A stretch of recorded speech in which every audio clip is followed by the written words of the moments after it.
Депутаты Жогорку Кеңеша предлагают увеличить акцизный налог на горюче-смазочные материалы, чтобы финансировать за счет этих средств ремонт дорог. Законопроект вынесен на общественное обсуждение. Пополнять новый фонд парламентарии планируют несколькими способами. Получать деньги на ремонт, как и прежде, из бюджета. Получать иностранные гранты и кредиты. Взимать плату с граждан за проезд по дорогам общего пользования. Ежегодно повышать акцизы на ГСМ.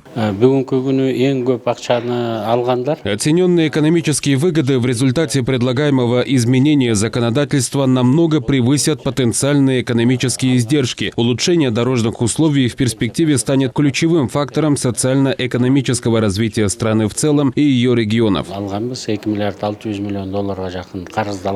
Ежегодно на содержание автодороги из бюджета выделяется недостаточно средств. Из-за этого период их эксплуатации сокращается, что приводит к тому, что государство вынуждено брать новые кредиты на строительство и реконструкцию дорог. 30 лет существования нашей страны мы затратили порядка $2,5 миллиардов на реабилитацию дорог.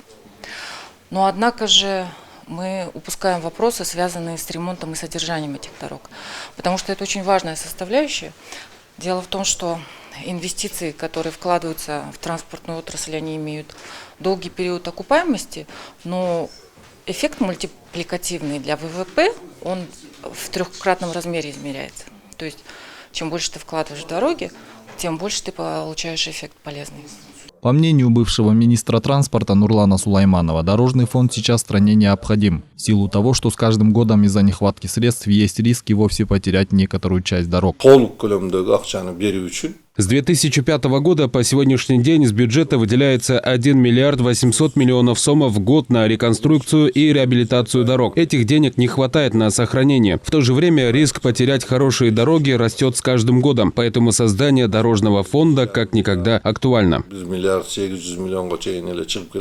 В случае принятия этого закона все виды горючего в Кыргызстане подорожают. При повышении акцизного налога поставщики будут вынуждены поднять стоимость ГСМ на АЗС. Увеличение акциза повлияет отрицательно не только на каждого жителя страны, но и на всю нефтяную отрасль. Рост налоговой нагрузки грозит снижением объемов официального ввоза ГСМ в страну. Возможно, даже увеличится поток контрабандного топлива, поскольку разница в цене будет существенной, считают в Союзе нефтетрейдеров. По подсчетам, разница между официально ввезенным топливом и ввезенным контрабандным путем составит от 13-14 сомов за литр. Своим мнением о законопроекте в социальных сетях поделился депутат Дастан Бекешев, который считает, что подобный фонд ранее существовал при Министерстве транспорта, но был ликвидирован из-за коррупции.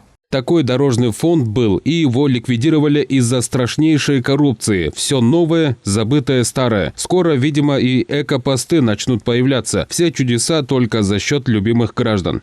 Напомним, пока предлагаемый законопроект о создании дорожного фонда вынесен на общественное обсуждение. Если депутаты поддержат данную инициативу, то есть возможность принятия такого закона. Азамат Кенжешев, Гульчуро Казымкулов, Нью ТВ.